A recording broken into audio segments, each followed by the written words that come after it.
bienvenidos a otro video de Sociales 2. Ahora vamos a abordar cuestiones alrededor de la crisis del 30 y cómo impacta la crisis del 30 en Argentina.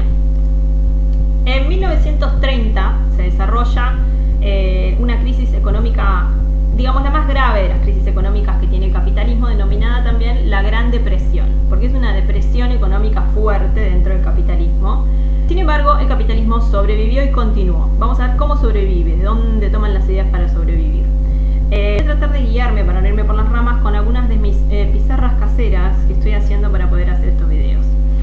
Clave dentro de la situación de la década del 30. Primero, la crisis se produce para muchos autores alrededor, lo tienen explicado en los textos igual, pero voy a hacer una explicación breve, sobre todo por una cuestión de sobreproducción o subconsumo, dicen los autores. Venga esta aclaración. Hasta la década del 30, los liberales, los grandes capitalistas del mundo, pensaban que no hacía falta que el Estado interviniera en economía porque el mercado era perfecto y se regulaba solo. No hacía falta que el Estado lo regulara, no hacía falta que los políticos intervinieran, porque se regulaba solo en función de la ley de oferta y demanda, ¿no? De un lado está la oferta, del otro lado está la demanda. Y como una especie de balanza, la oferta y la demanda se regulan solitos, ¿sí? Esta idea parte del principio de que si yo detecto que hay una demanda en el mercado de una determinada cosa, me pongo a producirla y en consecuencia voy a cubrir esa demanda y se van a equilibrar de vuelta, ¿sí? Y si yo produzco algo, genero una oferta determinada, voy a ir construyendo a través de la publicidad y de distintos mecanismos la necesidad de demanda de ese producto, y entonces se van a regular y todo el tiempo van a estar en un equilibrio perfecto, la oferta y la demanda, ¿sí? Esto para 1930 entra en un gran desfasaje y ese desfasaje genera la Gran Depresión o crisis del 30. Catapultada fundamentalmente como gota que rebalsa el vaso por la caída de la bolsa de Wall Street en 1929, la bolsa de Estados Unidos. Todas las economías estaban interconectadas. Al caer la de Estados Unidos empiezan a caer todas, pero la que cae profundo es la de Estados Unidos. Y así también se recuperó, ¿no? Porque sabemos lo que es Estados Unidos al día de hoy. Bueno, no al día de hoy porque ahora con el COVID es tan complicado, pero bueno, ustedes me entienden. ¿Qué es lo que sucede en la década del 30? ¿Qué es lo que sucede para 1829? Se produce mucho. Estábamos hablando de que en Argentina, por ejemplo, con el modelo agrario exportador, se produce cada vez más carnes y cereales para poder abastecer a los países que generaban manufactura. Después de todo lo que es durante el siglo XVIII y XIX el desarrollo industrial, los países industrializados nos vendían manufacturas, nosotros les vendíamos materia prima. Esos países que producían productos manufacturados van desarrollando cada vez mayor tecnología para tener mayor cantidad de productos en menor tiempo y en menor costo. Entonces mejoran la maquinaria para echar empleados y la maquinaria les suplantaba grandes cantidades de mano de obra, los empleados generaba mucho desempleo, ese desarrollo, pero el desempleo no iba no les importaba en la medida en la que ellos seguían produciendo, ¿sí? Generaban cada vez más producción, por eso se habla de una crisis de sobreproducción. ¿Qué significa esto? Que yo produzco, supongamos que tengo una fábrica textil y produzco ropa para obreros. Entonces produzco, pero al mismo tiempo, económicamente, en todo el mundo están echando obreros, ¿sí? Entonces el obrero no tiene salario, no tiene trabajo, no va a consumir la ropa de trabajador porque ya no tiene ese trabajo, y en consecuencia yo tengo el depósito lleno de productos y no tengo demanda que me consuma eso que estoy produciendo, ¿sí? Entonces llega un punto de esa sobreproducción o ese subconsumo que generó que todo esto quebrara, y esa sería la Gran Depresión del 30, explicada brevemente. En ese proceso, ustedes lo tienen explicado en Gajero, Garro y Martinian, el texto que está en este libro, ¿sí?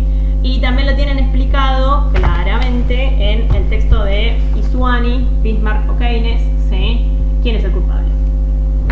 En relación a que el gran cambio que se produce a partir de la década del 30 es que, como se dan cuenta que el mercado no se regulaba solito, el gran cambio fundamental, sobre todo en el modelo de Estado, es que el Estado pasa a ser un Estado interventor, ¿sí? En Argentina, a partir de la década del 30, empiezan a intervenir en economía los representantes del Estado. Ya entienden que no se regula solo el mercado, sino que hay que intervenir en economía.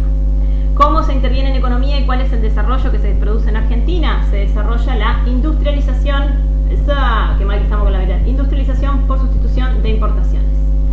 Todos los productos que hasta ese momento se compraban afuera, manufacturas que se compraban a otros países, los otros países no nos los venden, cierran sus fronteras, crisis. Entonces acá hacían falta esos productos que empiezan a desarrollar una industrialización para sustituir aquello que antes le compraban a los países extranjeros, aquello que antes era importación.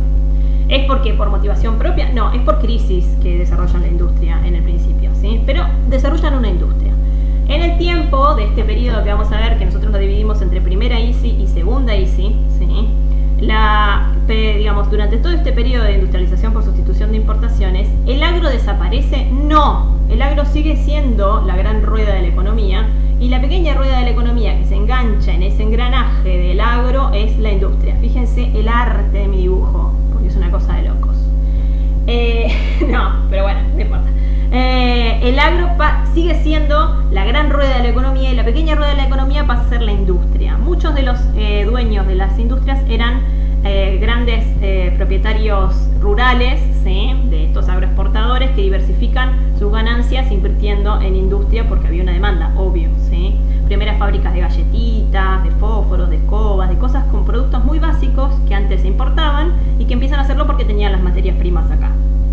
En términos políticos, y esto no significa que ustedes se lo tengan que aprender de memoria, lo que vamos a ver es que de 1930 a 1943 se desarrolla un gobierno, ¿sí? Conocido como el periodo de la década infame o el gobierno neoconservador. Comienza el periodo con un golpe de Estado, termina el periodo con un golpe de Estado también, ¿sí? Quienes gobiernan en el medio se lo pueden aprender o no, son todos conservadores, ¿sí? Les vamos a dejar el enlace para la página de la Casa Rosada, donde ustedes pueden leer las biografías de esos muchachos. No se tienen que aprender de memoria la historia de estos grandes hombres, sí tienen que entender que este periodo se caracteriza, como son neoconservadores, y como verán, uno de los vicepresidentes es Roca, ¿sí? Es de apellido Roca, igual que Julio Argentino, que es el que le pone nombre a este pueblo y el que gobernó durante fines del siglo XIX.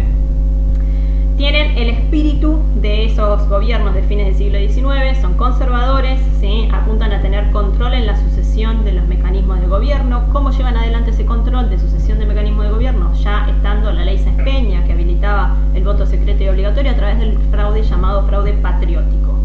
Hay un fuerte enlace entre la gente que hace el golpe de Estado en la década del 30 y el nacionalismo argentino, que busca reconstruir una idea de un país, ¿sí? De una Argentina que supuestamente era todo la misma cosa y que ellos iban a construirla en esos términos. Y de ahí hay mucho refuerzo de los símbolos patrios, hay una asociación muy fuerte de este nacionalismo en la enseñanza de las escuelas. Esto lo pueden asociar con lo que ustedes ven dentro del normalismo, en educación, y vamos a ver ahora algunas cuestiones en relación también a la política de higiene.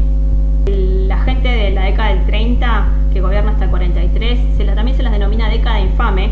Infame por mentiras, porque mucho de lo que llevan adelante es una gran mentira, porque no eran electos porque la mayoría de la población había podido votarlos libremente, sino que hacían fraude patriótico, y el fraude era eliminar mesas, quemaban urnas, llenaban las urnas con los votos que a ellos les parecían, hacían votar a los muertos y otra serie de mecanismos que van a leer en los textos de la unidad. Este periodo de la primera ISI también incluye el peronismo, que vamos a abordar en la segunda parte. Esta es la primera parte. En la segunda parte vamos a ver el peronismo y cómo continúa este desarrollo de la industrialización por sustitución de importaciones en Argentina con el peronismo.